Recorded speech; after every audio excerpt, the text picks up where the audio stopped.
basically, this past month, the board approved a modification to the way the QSLs could be presented, and this update to the bylaws goes into effect Saturday. Let me just go ahead and read it real quick. QSLs are defined as a written or printed confirmation of successful two-way communication between two stations provided independently by each participating station. And then it goes on to say that written refers to any text created by hand, digitally typed or electronically generated, blah, blah, blah. And printed basically refers to any text that has been physically reproduced into a tangible medium, such as paper or cardstock. And then finally, it says the awards manager must accept original printed copies or electronic copies. So that's kind of where we're at. It is a no change required on March 1st. You don't need to do anything differently on March 1st. This is an option that you can start using on March 1st. Okay. So I'm just going to go kind of through this quickly, and then we've got some examples of confusion. But basically, the committee has defined these things, and we have basic requirements now for QSL. In other words, if you're looking for a confirmation, the requirements are basically both call signs are on the QSL. And any modifiers, mobile, portable, date, time, and Zulu/UTC, either radio band frequency or both, and communication mode, sideband, RID, PSK, CW. What's not on here that people have had a misconception are SIM reports. They are not required to be on cards. They're not required to be exchanged, but you can put anything else on your card as you want to. For the mobile, portable, of course, you need the M or the P or whatever designation you can, and the location of where the operator was. So, for example, this past summer, I was in New Hampshire, and my cards actually show that I was in New Hampshire, and I was either mobile or portable. Also, and we'll talk about this in a little while, any additional information you can put on the card, such as progressive award numbers, officer, positions, like my position's president, or Gary's position, fourth area director. That basically is important information if you're working on a couple of the awards. If you're a wild deuce, that number, and a notation whether it's early or late. Again, I usually put the net name on my card just routinely, so it's there. And then, of course, we get into national parks and tri points and low points, and those other kinds of things. But keep in mind that, and we'll talk about this in a minute, is that there are instances where you won't get this information. So, okay, so ways to QSL. We're going to continue to support the bureaus and two-way communication, and you'll be good in the bureau. There's really nothing changes with that. Rob's not going to reject a card if it doesn't have. It's a forwarding service is what it is. And again, nothing really changes in that. Okay, the next piece is a confirmation via email, and here's an example of it. Can everybody see that, or do I need to try to expand it? Can you make it bigger? Yeah. I might be able to. I know what I'm doing, and I don't know what I'm doing. No, I can't. It's an image. So, but anyway, let me just read it. Basically, it says, I am pleased to confirm that QSL details provided below, your email dated, whatever it was, and it goes on to say, buddy, please, it says, please provide the information, and it has all the stuff listed here that the station, the Colorado, the date, the time, 20-meter sideband. There's signal reports, the location, and a thank you, and that is acceptable for awards. It's providing all the information there, and that. So I originate the email and I say, like, David, please confirm the following. And all he's got to do is reply. I confirm that and send it back to me. And then now I've got a completed QSL that I can use for the awards program. What's missing on this is, of course, I can't use it for like awards that require ward numbers or those kinds of things that we talked about before. But this is what we call a basic QSL.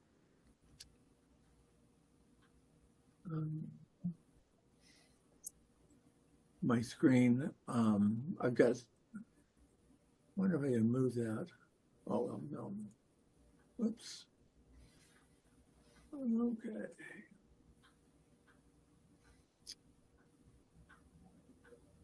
So the next one is EQSL, and what I can tell you about EQSLs is that I spent quite a bit of time this past fall trying to understand how much data that can be included, and we found that there's quite a bit of space to put secondary information on it. But this is an example of a basic card that comes off of EQSL. And again, you can add the progressive point award numbers to this. You can add specifically your location and whether you're mobile or portable to it.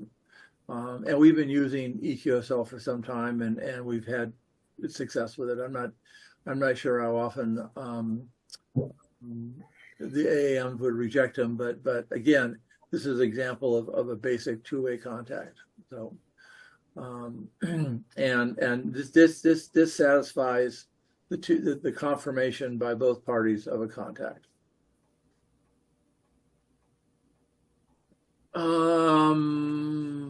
The third one, and I bet you that John, you could explain this one better, but what you're looking for is you're looking for the little gold star on the record, and this shows both sides of it, AC1MM and KF4WCQ, and basically this is what we call logbook matching. So if you upload to QRZ and somebody else uploads and this matching happens, then that little yellow star exists. And Johnny, correct me if I'm wrong, there's nothing the operator does to induce that. It just happens automatically once the logs match, correct? Yeah, when I uploaded it, and then in this case, Peter Fulton saw it, he confirmed it, or maybe he uploaded it first and I confirmed it. But you're right, it just matches the details of the contact, and the time has to be within, I think, 20 minutes. But as you can see, he loaded. Let's see here, 1913. Yeah, it only shows on there one time over on the left upper by to the left of his little icon there, the picture of his card. It also shows the date that it got confirmed too. So yeah, it shows the date when it was confirmed. Now the problem, scroll down a little bit here, if it's on there. That's all I have. That's all I have. Is there more in the bottom? Okay, you see down there at the bottom, the third line from the bottom. Comments. Yes. Those are comments that I put in. And I'm going to suggest to QRZ, see, I can see the comments I put in, but he can't see the comment that I put in. And if he put in a comment, I can't see his comment. I'm going to suggest to them that they, obviously, they can transfer the comments. I mean, I can see my comments. So I don't know why they don't, since they transfer all this other data, I don't know why they don't make it to where you can see both my comments and his comments if there were any. And that would expand the usefulness of this more than just, just having the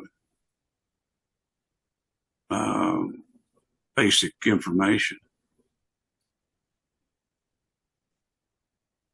I played around with this a little bit, and you can compress it and get it into a smaller area rather than an 8.5 by 11 if you want to do that. So, but ideally, what you do with this is you do a screen capture and then scan or put it into your folder where your other digitized cards are.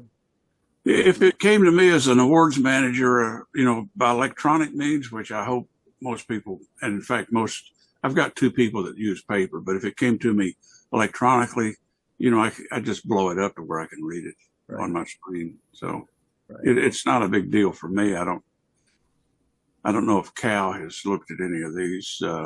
That's the first time I've seen that, but even some of the QSL, the electronic copies of QSL cards you get, some of them you have to blow them way up to be able to read them because the print is so small on them and it doesn't reproduce well. Yeah, but this one blows up pretty well. And like I said, it's pretty easy. You got the date and the time up there on the upper left, then the two calls, and then there in the middle you've got the frequency and mode. Yep. And can I make a comment, Dean? Yeah. So sometimes you'll see a circle around this star. And what that means is if you're downloading your contacts from Logbook of the World, which QRZ lets you do, if there's a circle around it, it means it was also confirmed on Logbook of the World, or the confirmation came from Logbook of the World. Okay. So if you see a circle around it, don't get confused. It's still good. Okay. yeah, it's the yellow star that you want. Yeah, exactly. One way or the other. Right. Okay, Logbook of the World is also logbook matching. If you log into Logbook of the World and look for somebody and it has this format, then you know that it's unconfirmed. Okay, it doesn't have the information that we have down below here. So this is an example of something you would do a screenshot of and save in that format. But again, it has all the information that is needed for the two-way. Now, keep in mind also when you're dealing with Logbook of the World is that I don't think that if the station you worked is call sign, let's say that I put records up there KL70R/M. I think that do the records get matched if I don't put if the other station doesn't put the /M trying to match? No. Don't, right. So keep that in mind, okay? Yeah, what happened in LOTW for people to use this effectively for mobile or portable, they have to, of course, they've got their basic certificate for, their home location, and that's what they sign with. So any record you upload, if you sign it with that, it will, even if you was in California, it's still going to show you as being in Oregon.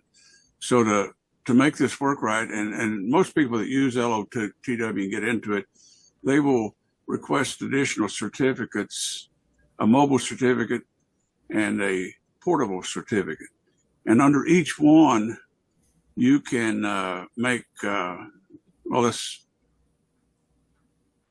call it like a sub certificate. It's basically you're establishing locations underneath that. And so when you upload it, if you had such a certificate for a mobile operation and you were in California, you would pick that certificate and that location and sign your upload, and it would show, and it would upload as KL70R/mobile, and it would tell, where you were in California, if you took time to fill it and all the information. And then for me to get a confirmation, I would also have to upload the contact with you as showing KL70R/P.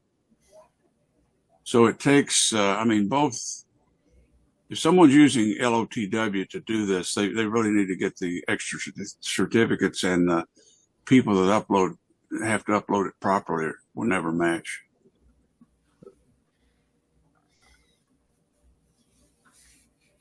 Okay. But I think most people that's going to be doing this is probably going to use it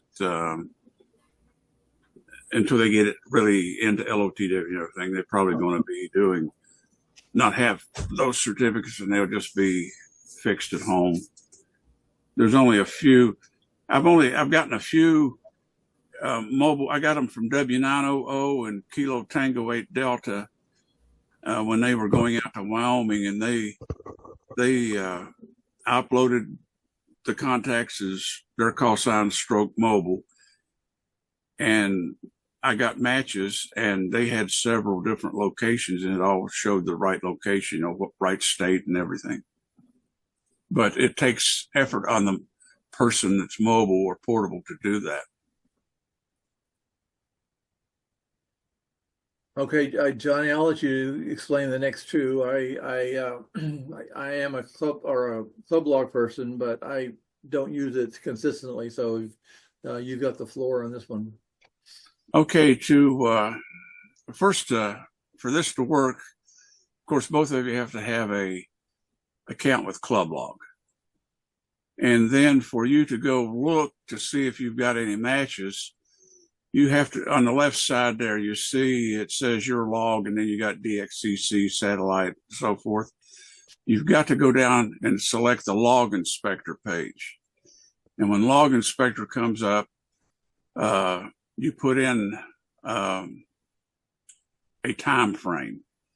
In this case, I just put in a kind of a several days or months and LOTW.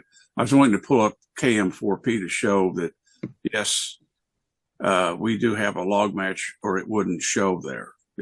If you put in, or you can also do a log match by call sign, but in either case, if both stations have uploaded and they have a log match, it will show a match. And the awards committee looked at this and said, well, yeah, this is okay, but only as far as a DX is concerned, because it doesn't show any detail further down than the DX entity. So in the case of KM4P, that would not be acceptable, because it only shows United States of America, and I would want it to show Florida. But you see, when we go to DX, we're only concerned about the entity. We're not concerned about if he's in northern Argentina or southern Argentina or central Argentina or something like that. Do we know how many people are using ClubLog? No idea. No idea. I know you are, and I am, so that's two. Okay. Okay. Well, Glenn uses it, obviously, or I wouldn't have got a match on it. Right.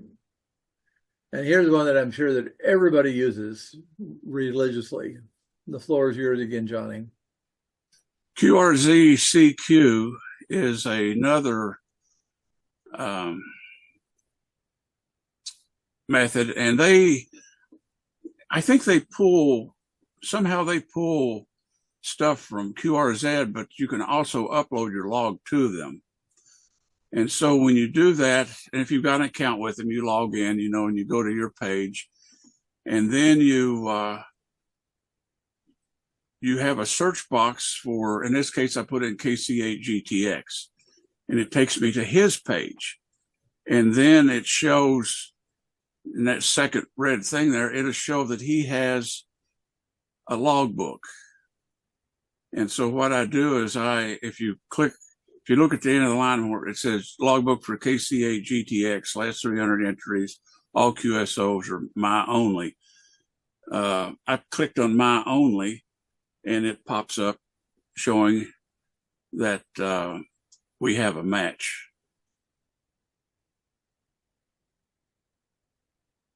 And David says, how do you know if it's not a Century Club net?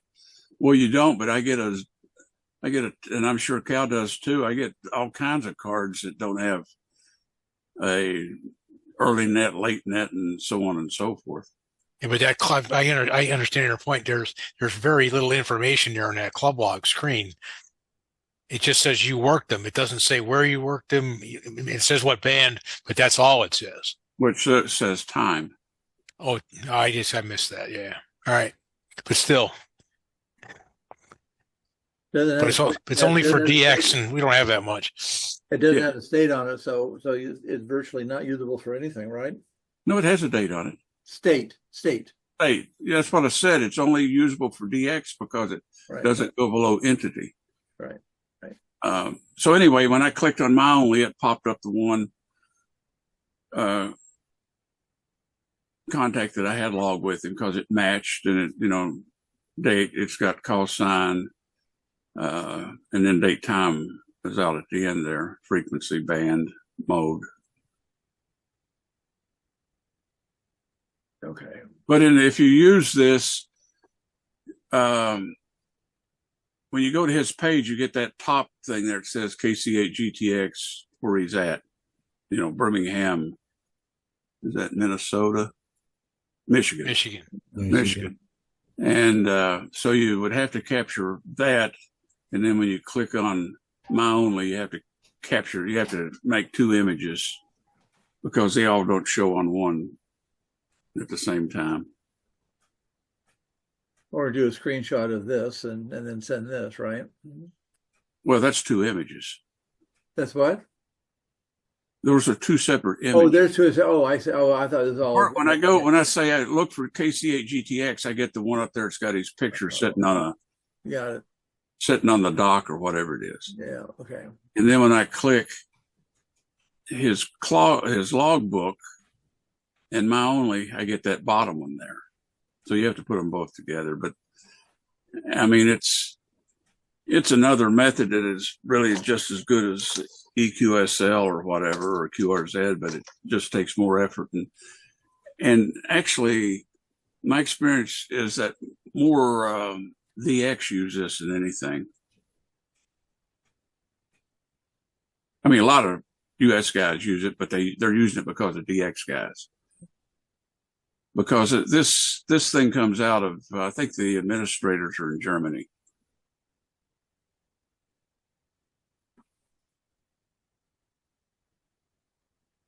So the list that we've included on the website is not necessarily the only thing. I mean, there are other kinds of things that probably will come up, and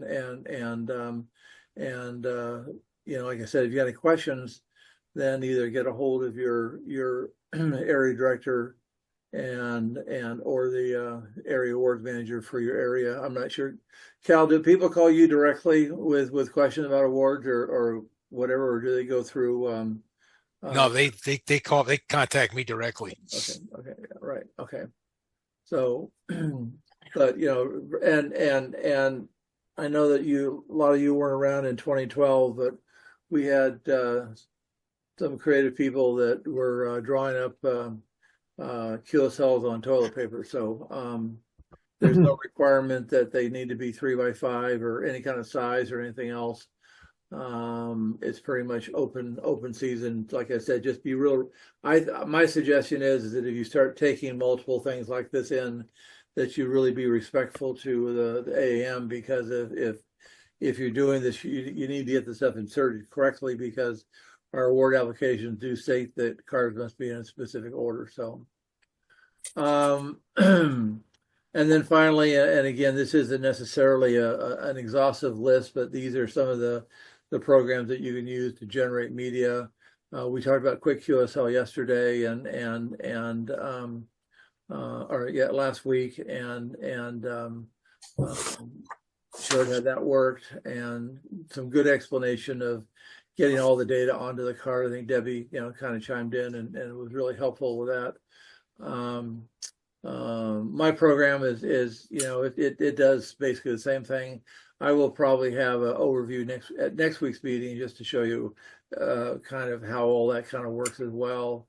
And then I've also got another program called QSL Wizard. This is really designed for if you want something just one step better that can generate QSLs and take data directly out of NetLogger. This will help you as well. It also gives you you have a cumulative log, so you can actually go in there and selectively print contacts and everything else. And then QSL Maker is from a person in Europe that I found out, and basically he can make printable cards. So if somebody wants to stick with the card stuff, you can do that. And then another one that I probably should have included, there's a guy up in New England, I think in New Hampshire, that has created a program. And it's like $50 for the program, and then he will build template, and I give you one template, and then if you want any additional background or templates, he charges $20. So, and I've gotten several cards from him as well, and it's pretty much like a standard QSL. You've got the date, time, all that kind of stuff, and then there is a small line for comments. But it's kind of there's a lot of manual stuff that needs to go into it. So anyway, so this is just sort of kind of where we're at, and again, I think that on Saturday there's going to be a lot of people happy. I know that Mac has made some comment that he's almost going to get his 75 wrapped up, because he's going to be able to, I would imagine, use probably Logbook of the World. Most DX do upload to Logbook of the World, I found. So, and if you want to if you want to get a confirmation within a day or so, because you want to do an award, it's a good solution. So, and I will open the floor for questions and whatever else you guys want to talk about. I got a question. I tried to do that quick QSL here for the first time the other night, and it's asking me for stuff about Logbook of the World, and I guess I didn't have the NetLogger set up correctly in the first place. Anyway, so I guess I need maybe we could get somebody to put together a presentation on that, on how to set that up correctly, and that would probably be useful to a lot of people. Why don't you, have you looked at the video from last week, David, or Cal? Yeah, I was here. I watched it. It happened in real time, but I just I think I'm missing some stuff in NetLogger, how to set that up. Okay. Well, I think Dave and Debbie also provide 24-hour tech support, so you might have to. No, we do. I heard that last time. Yeah. No, seriously, Cal. If you need some help, just give us a call, or we'll set up the time and we'll get you going. All right, I appreciate that. I'll have to. Well, I'll tell you, I got a package yesterday from AA1QW that must have weighed about 10 pounds. And it's got, I must have at least a dozen or more award applications in it. So that's going to take me a while to get through that. And then I have one waiting in the wings from WK1J, and I guess that's ready to go on Saturday. Yes, it is. Okay, so I'll do yours first, because that looks like that won't take near as long as what Brian sent me. Well, you've already checked it all over. I can just push the button. Yeah, no, you're right. But no, what I'm saying is that I'll do yours first, because that's quick. But that package from Brian, that's going to take me a while. All righty, then I'll hold off my 2Ks, right? If you would, please, I'd appreciate that, because I think he's got a couple of those in there too, and a whole bunch of other stuff. I'm just teasing, Cal. I got a ways to go yet. Okay, no problem. So, well, I understand that. I have 2K. I probably have 98% of a 2K on 40 and 98% of one on 75, and it's all those Western states that are so hard for us to get out here. Yep, mine same way. Cal, Hopefully after it's all you Eastern states out there that are so hard for us to get. Well, there you go. Like Vermont. hey Cal. Yeah. On your 1 and 2K and on up the line, I guess Dick generated his out of the CC logger. I believe so. Yeah. How did Brian do his? They're all real cards. Oh, he said you paid for it. Yeah, that he sent it UPS, right, and not risk the post office losing it or destroying it. And they came because he told me like a week ago that he was going to send it, and I didn't see it. And then he sent me an email saying he was, or Sunday, I think it was Sunday, he sent me an email telling me he's going to ship it on Monday. So from Maine to here, that's like next day UPS. So it just showed up yesterday morning. Well, And I sent him cards back before, and the box he sent them in got kind of mangled. So I used something I had, and he used it to send those cards back to me. And I think they'll make one more trip. and what I was going to say is, when I find out guys are starting to work on stuff like that, if they don't use Dean's Logger, which generates the Excel file, I encourage them to download the Excel forms on our website and use those, because it makes it easy to cut and paste into a duplicate checker spreadsheet I've built. Yeah. For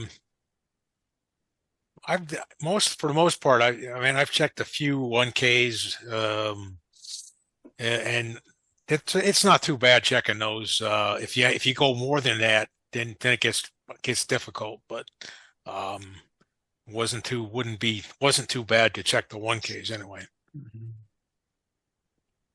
And at the rate I'm going on my 2Ks, that's not going to be happen for a real long time. Yeah, but Cal, you're lucky. You don't have the volume that Johnny had.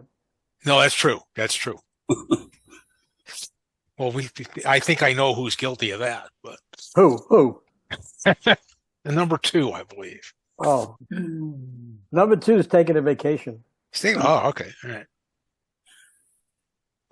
I think this is kind of exciting news that opens some doors up for us, and again, let me reiterate that nothing changes. There's nothing that you need to do differently starting Saturday that you haven't done before. I mean, these are just new kinds of tools that you can use, and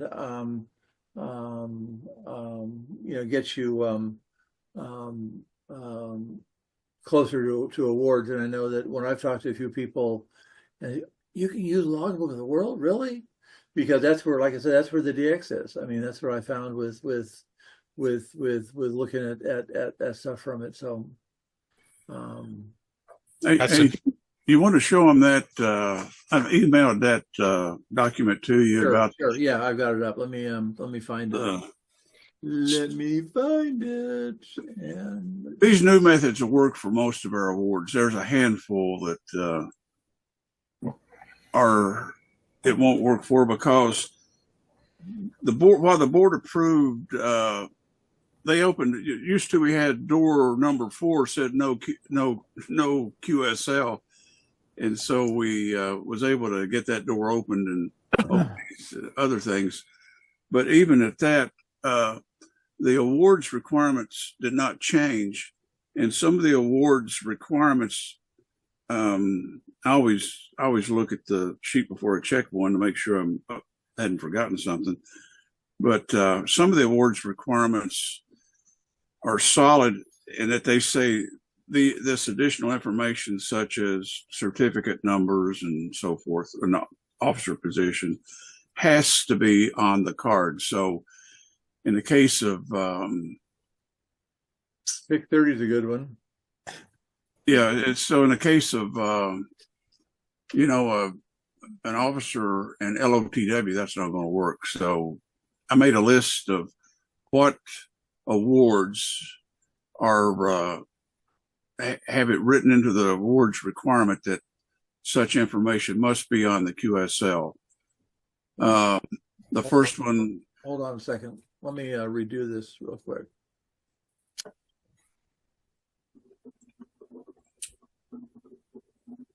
Okay, go ahead.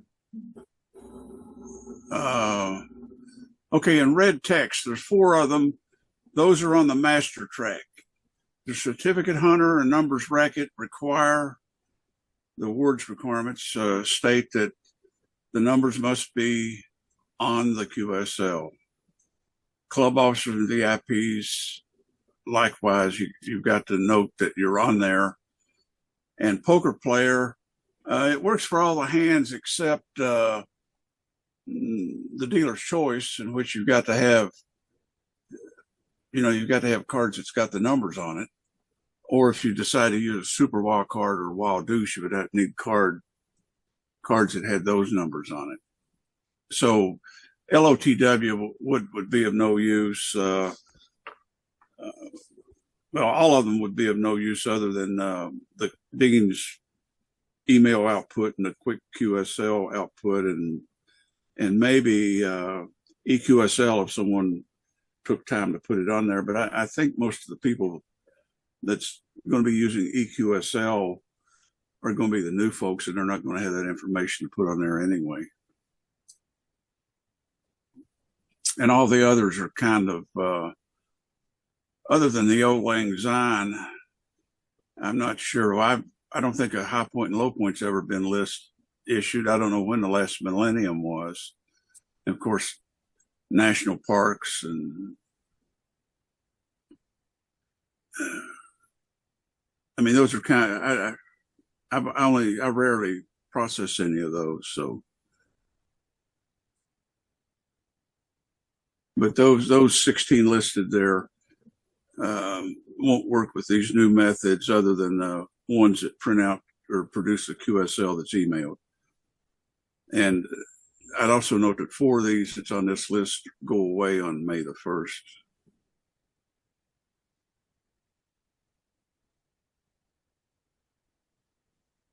Six. Oh, okay. You know, 3, 4. Yeah, you're right. You're 16 right. go away. Yeah. And actually 13, 14, and 15, those are probably dead because I would think that people would have applied for those by now. Yep, pretty much. And plus they had a time limit, you know, for that period. So, yeah. Where I think this is going to be a big plus, guys, is based upon a 12-month period from like March of 23 to March of 24. I worked almost every newbie that I could, and I only got somewhere around 15% of those contacts I got a QSL for, and yet I QSL'd every one of those contacts. Me too. And what I'm going to do is, I've been off the air for a while. I've had all kinds of other things going on in my life. Is I'm going to get back on the nets March 1st, and I'm going to stay on for either 1 or 2 months, and I'm going to try to work every single newbie that I can. And my guess is that I'll go from a 15% QSL rate.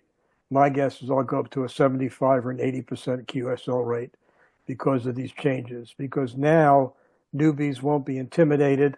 Gen Zers and a lot of new hams that don't believe in QSL cards like I do and KL70R does and a bunch of other people, because that's what I grew up getting and looking at sitting at my Elmer's knee, listening to Dits and Dahs, looking at the beautiful postcards.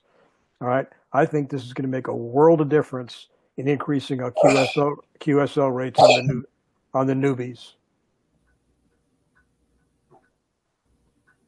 I've worked a lot of newbies here in the last few months and sent out a lot of cards, and the return rate is well, poor to say the least. Yeah, I think this is going to be a godsend. Well, like in the last month, I probably haven't sent out any to any newbies that I worked, and I'm going to try and send them all through quick QSL and see how that works. I think it's going to add to the response rate quite a bit, but I'm having a pretty good response rate by using Dean's direct return card that you can print out. And I print one of those for both me and the club, and I mail that with my 2 cards to those newbies. And I'm getting about 60% back. I will start including those return cards. I haven't done that heretofore. They really work. They really do. So you're sending 2 cards to each one? Well, I bring my club on with me every time I come on. Oh, yeah, right. I've got to send out the 2. But so I'm printing out a separate direct return card for each station. And it's surprising how many of those come back. It's even more surprising. I had to work on the lettering, the wording on there. because so many people, they'll work me in the club and then they don't think they have to QSL to the club. Harry, how do you send them? How do you get the card back? Are you getting it back electronic? Or are you getting it back in an envelope? No, most of them in an envelope. Because Wow. I'm putting the wording on my direct return card says, the club is working on these awards just like you are, and please send these back in one envelope to the KB0HV address. And it works. It works. And it seems to work better if I put the club card first in the envelope, which is very strange. But yeah, this electronic method, I've been playing with it now for a week or so, and I'm getting real good response. I'm sending those right after the net, and then I'm following up with a paper one also. So, I'm going all out, but I've got a 73% return rate right now. Wow. So I wasn't far off when I predicted a 75% return rate. Yep. I see a lot more newbies are starting to show up. Yeah, they are. Well, this is going to help them too, because I think a lot of people have been shunning our net because of our hard QSL requirement, and this is going to make it a lot easier. Well, from what I understand, the direct return reply card, N2XTT, he's been doing that forever. That's why he's got the awards he has. All right. For doing what? He sends his QSL card, and he sends a card with all his stuff filled out. All you got to do is sign it and mail it back to him. Huh. He makes a QSL card for them, actually. Right. Exactly. Basically. Right. And Exactly. I put the wording on my card that I'm not trying to pressure them so much as I word it like, if you don't have a QSL card yet, please use this one, and I've pre-printed it for you. And that seems to get a good response. Peter can be rather intimidating, though. Yeah. I've seen him scare a lot of newbies off. On these cards that this return card thing that was just discussed, is it possible for them to simply check a box or type in their name or whatever and return that card by email? Yeah, they do that. I've got several of those. They'll take and they'll initial it. I've got a box, they initial it, they'll put it on a scanner and they'll send it back to me. Oh, okay. But I'm saying is there a way to do that without making that manual step? There's an active field on the card where they can type in, I confirm this. If it was a form fillable PDF, you might be able to do that. Now, another thing I'm doing that's helping my response rate is for every newbie station, I've penned a personal letter to them, welcoming them to the club and offering my email address if they need any help or anything like that. But it's a real friendly letter and personalized for that contact.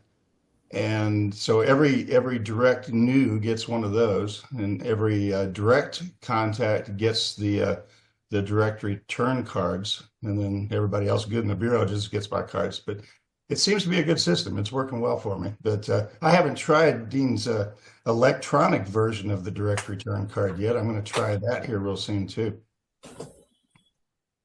I've got a quick question. On our QRZ page, where you look up HE5T, and it has QSL, what it's preferred. Do we need to go in there, not put GIB, as I was told, do not put GIB, but do we need to put EQSL and whatever else we use? Just don't do anything until you hear from us. We're working on a change there, and there'll be an email that gets sent of what to do. But we're revising the profile so that you can do that with checkboxes. So yeah, it's in the work. So I had one the other night though that I'm not sure how I'm going to QSL with him, because he specified that he's only doing Logbook of the World and only doing this or that, and it was all the services I don't use, and said no mail. So I don't think I'm going to get a response from him.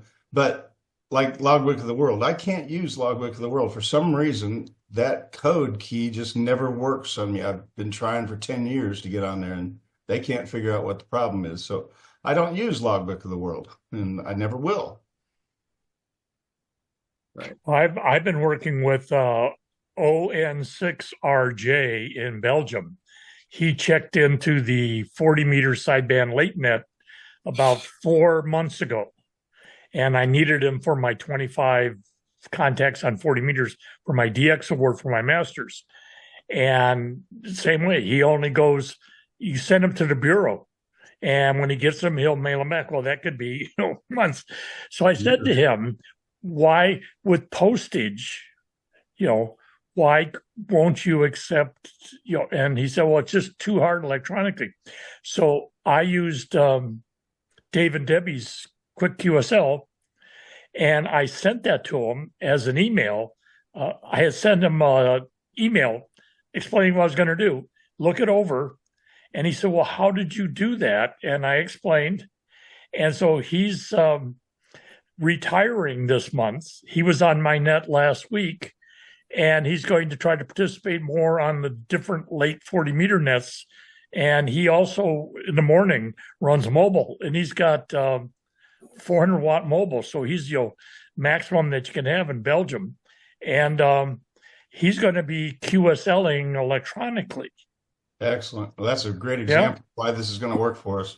Yeah, and I also have Hamish, and Hamish is in Northern Ireland, and I had met him at a convention years and years ago in Ireland, and he's redesigned his whole QSL card, and then went to a neighbor and had it scanned in, and he's uploaded that to Logbook or to EQSL.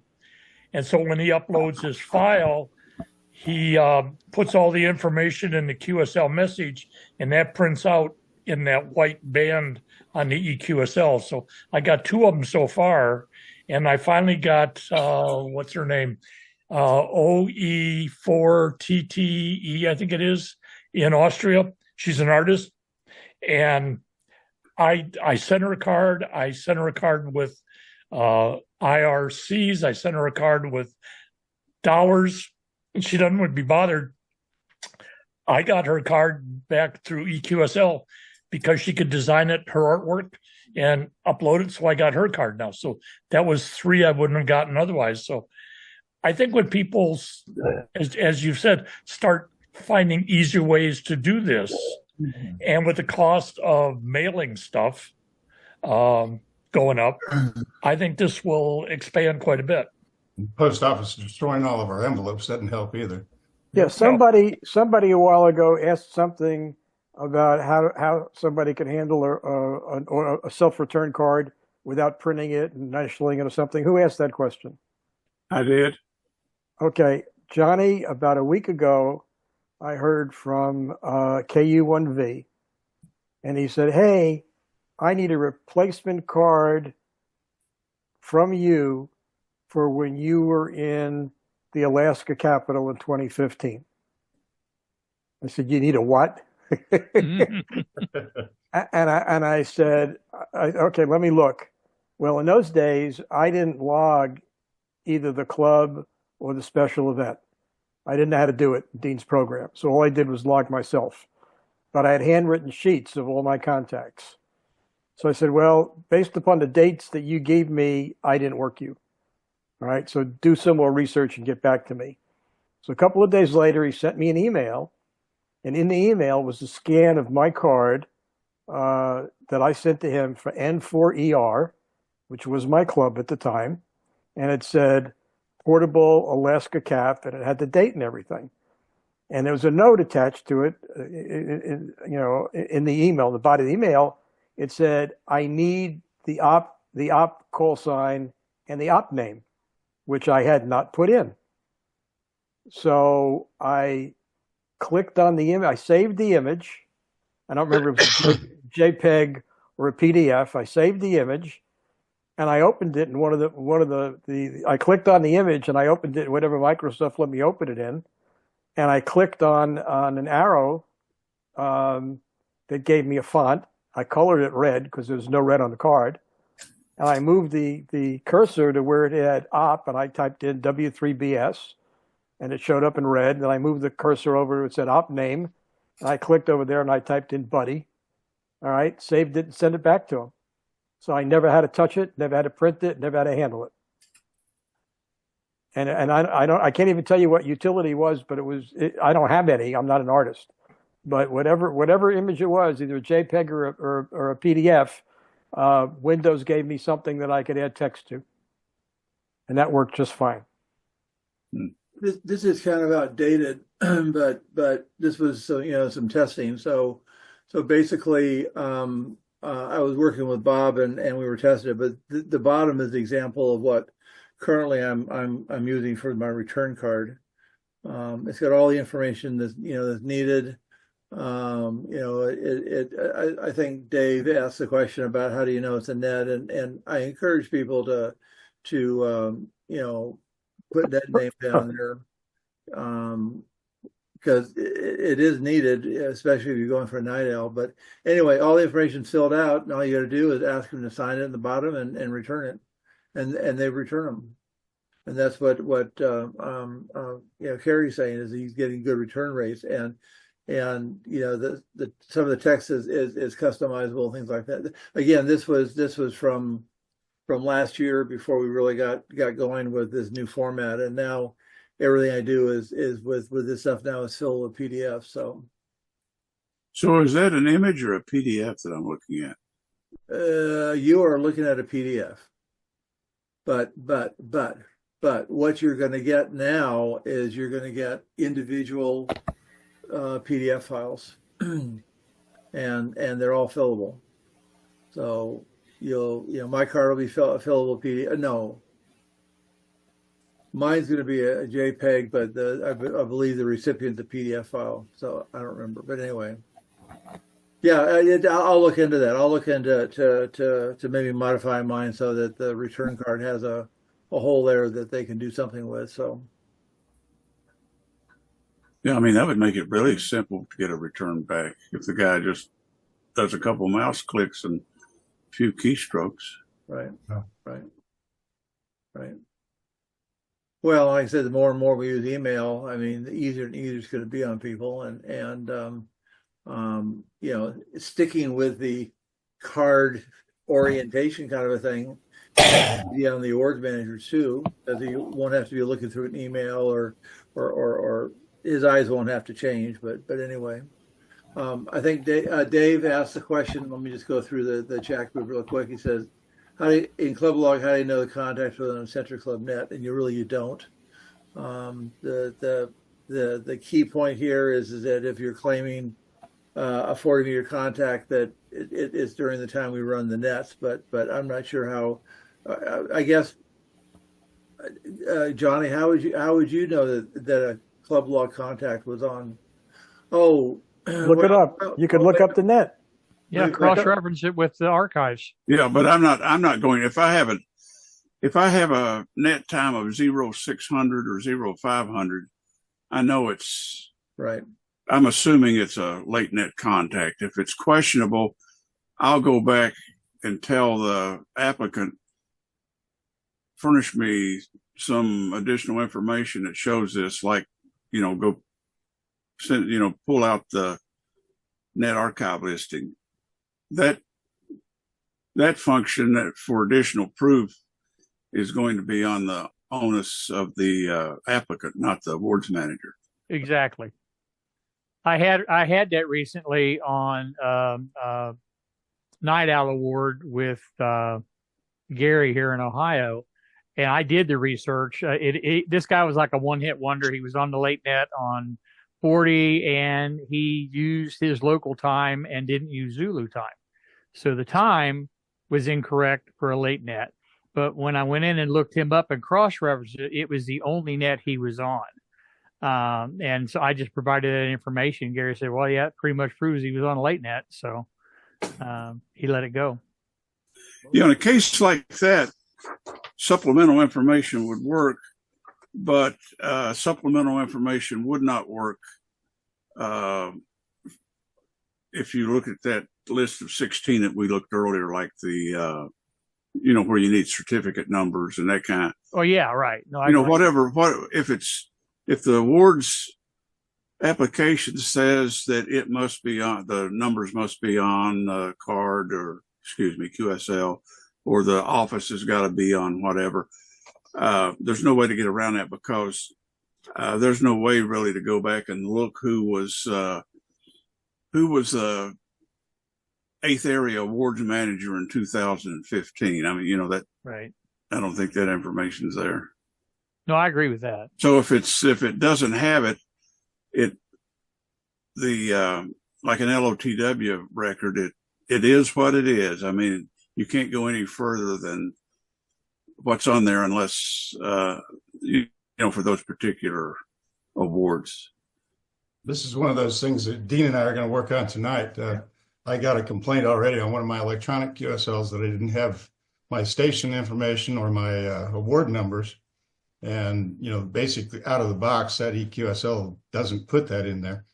But we're going to figure that out and be able to send those electronically from now on. So, And Carrie, that'll be a piece of cake for you. Dean did that for me, and I have a host of ancillary information, and it automatically goes into the EQSL now.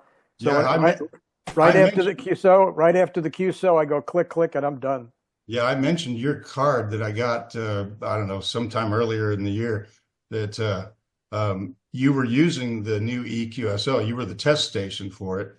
And your QSL card was beautiful. It had everything on it. It looked like one of the printed QSLs. And did it have the Roadrunner on it? I don't remember. Yeah, well, if I had the Roadrunner on it, that was Debbie. Oh, okay. She created a watermark for me out of my Roadrunner. I think it looked like basically one of those basic cards like Dean just threw up here a few minutes ago. Okay. But it was better than what the EQSL is putting out right now. So we'll get that figured out, and then I'll be putting out a pretty standard card on the electronic side. And I'm going to be real happy with that. So another question came up about log for OM and some others, and I'll stick my foot out. Is that I believe that right now, and Dave, correct me if I'm wrong, there's really only 2 logging programs that can successfully get all the information for the Century Club to Quick QSL. Is that right, Dave? That's correct. And the biggest hurdle is Quick QSL uses the tag that NetLogger uses for the net name, right, and the club. And if it weren't for those 2 fields being missing, then anything else would work, because they use the standard tags. Right. Yeah. So just keep that in mind. That if you are like somebody using ACL, and again the same problem is that the information is just not there because they don't have the tags for it. So and NetLogger provided a list of very specific tags that are unique to NetLogger, and that's what Dave uses. If he sees those tags, then he can resolve. For example, those tags are there. You know that it's coming from the Century Club versus anybody else, right? Right. Yeah. Right. Well, and those tags are used by other clubs as well, Ole Miss and other ones too. But so just keep that in mind. I'm just going through the comments.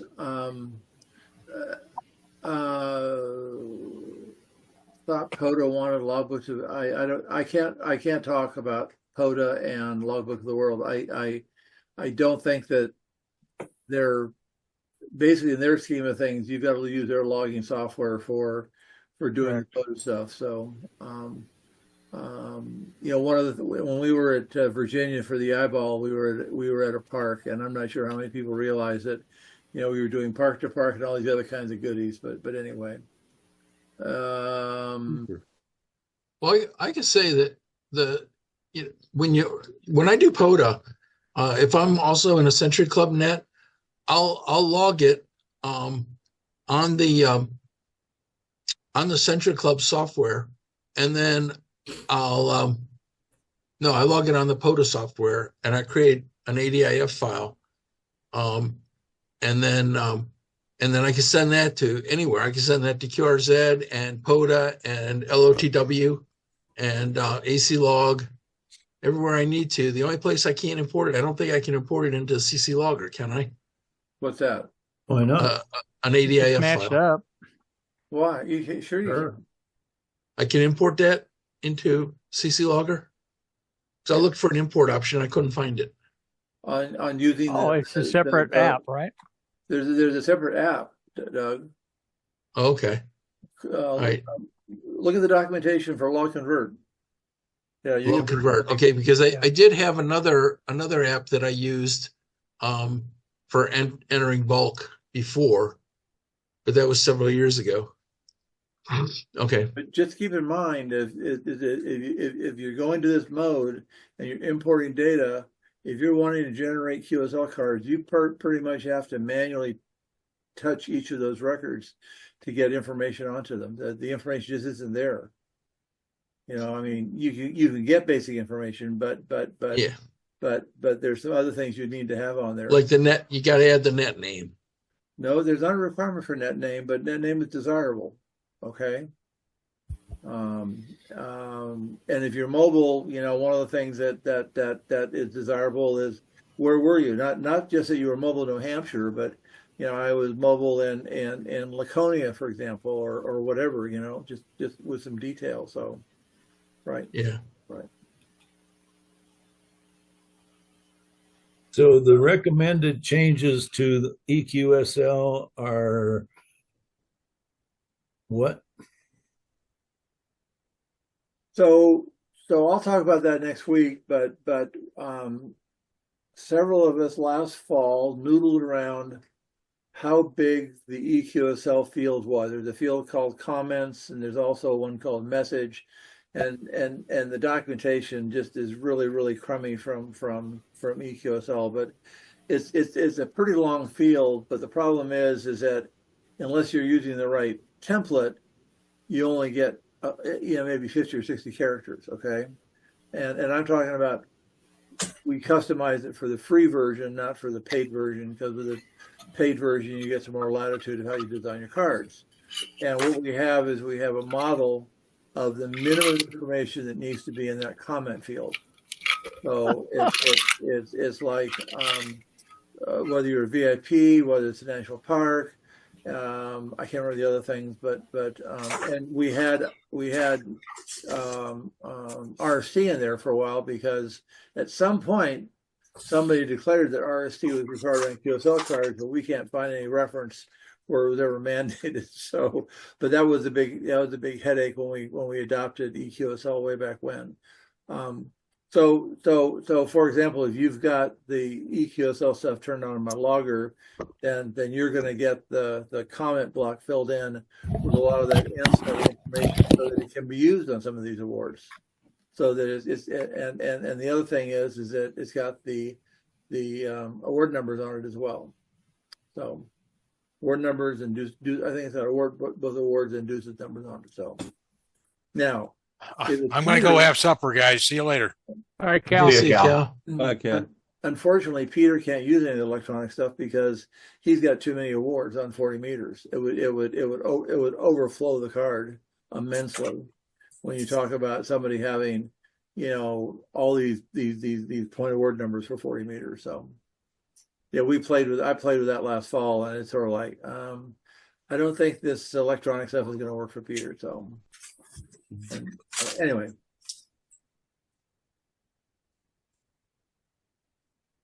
So, Dean, would you need more than one 40-point award number? I mean, what's the value of having the 5,000-point award number for 40 meters on there? You know, But somebody could use it on their 6K. What was that, buddy? I could use Peter's 5K number on my 6K award. Okay. Yeah.